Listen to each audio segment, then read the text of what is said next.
Yes, we're going. Because we are late. Come on, Josie, we're late. Gotta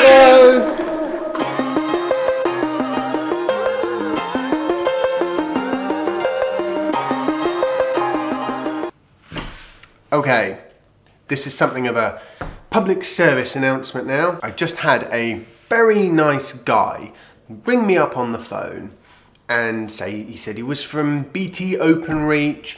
We think there might be a problem with your broadband, so what he wanted me to do was type validator into the search box on my browser. For some reason he wanted me to go to the W3C code validator page, then put in google.com, and then when it showed me all the things that were wrong with the page, he was going to somehow try and convince me that meant that I needed a new router, and then he wanted me to go to some other completely random web page. I mean, okay. So the point being, some random guy rings you up and says, visit my website. Don't do it, because it's not going to be legit.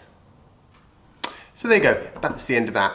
Kind of annoys me a bit when people do things like that, because I know that there are people out there who are going to get caught out by it.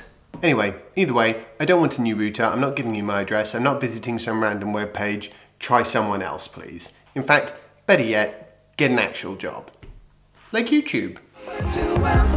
So whilst on the way to pick up Jasper today, I thought I'd talk briefly about how I actually winded up with a Tesla. Basically, it goes a bit like this: the history of my cars. So I started with a 1 litre Fiesta.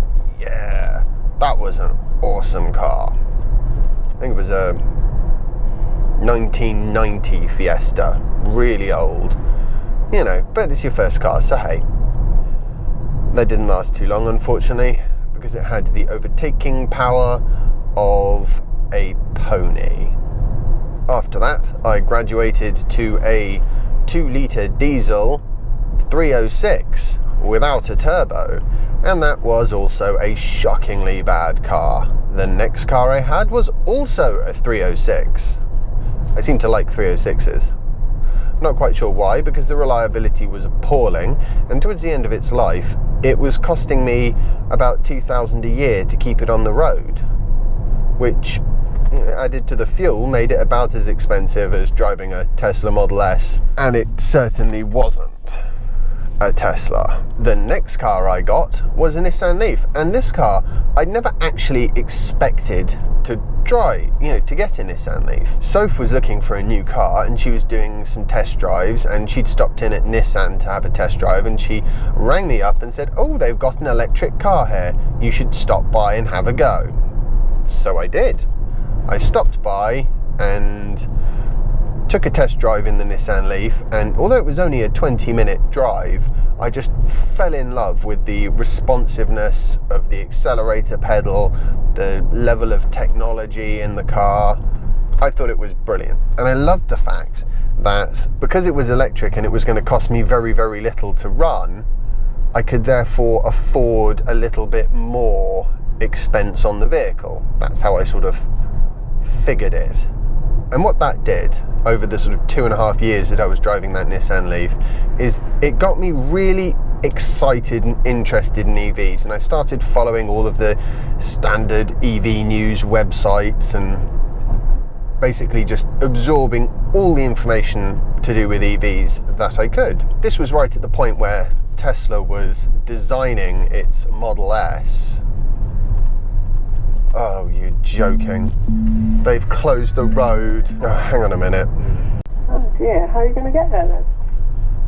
I have absolutely no idea. They just seem to be closing every road in the whole of... Yeah, so I'm definitely going to be late today. There's no way for me not to be late, because I've not even driven the right way to go the alternative route. Now taking a massive, great 10-mile detour to go get Jasper from preschool, but hey, having got my Nissan Leaf and absolutely fallen in love with electric vehicles and the way they drive, and actually I really enjoy the planning side and stuff like that. I did a helicopter PPL, so I quite like, you plan how much energy you've got, how far will it take you, things like that. Good fun. Well, I thought it was anyway. And also I like coffee, so any excuse to stop every 50 miles and get a fresh cup of coffee is a-okay by me. But what that meant is, because I was spending so much time reading EV news websites and following up on what was going on in the industry, I was aware of Tesla and their Model S and the ramp up on the production of the Model S, and I could tell that there was a big discrepancy between what a lot of investors thought was going to happen with Tesla and what was almost certainly going to happen with Tesla.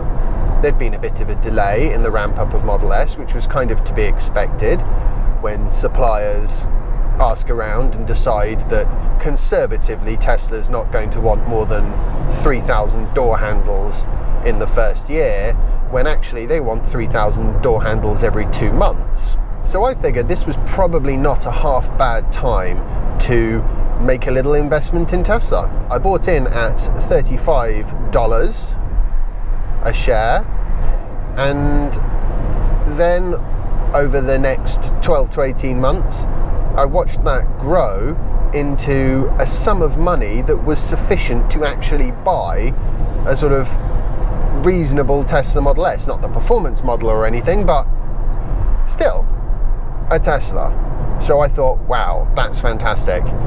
I actually would have been perfectly happy to stick with the Nissan Leaf personally, but my wife couldn't stand the fact that in winter I never had the heating on, so she had to wrap up really warm, and we had a young child, so stopping every 50 miles and then the child wakes up, not the most convenient. And also, having a small child, you wind up taking half of all the possessions you own on a single night away. So I decided that a Tesla Model S would fix all these problems for me. And it has. Because I really, really wanted to keep driving EVs. I really love that EV driving experience. And the only way I could see to be able to keep doing that and also keep the family reasonably happy would be to take the money that I'd made with the Tesla shares and use it to buy a Tesla. And actually, I quite liked the sort of, there's something quite poetic about that, making a load of money from Tesla and then reinvesting that, so to speak, back into Tesla by buying one of their cars. And that was over 2 years ago, and almost 50,000 very happy miles later. So that is the story of how I wound up driving a Tesla Model S. I was very lucky to be able to get it, and now I just have to look after it for another 8 years or so.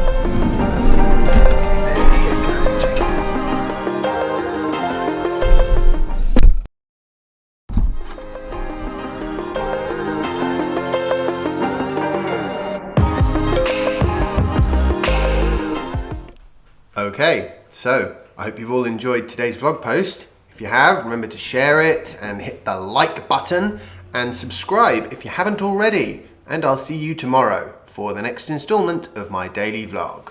Bye!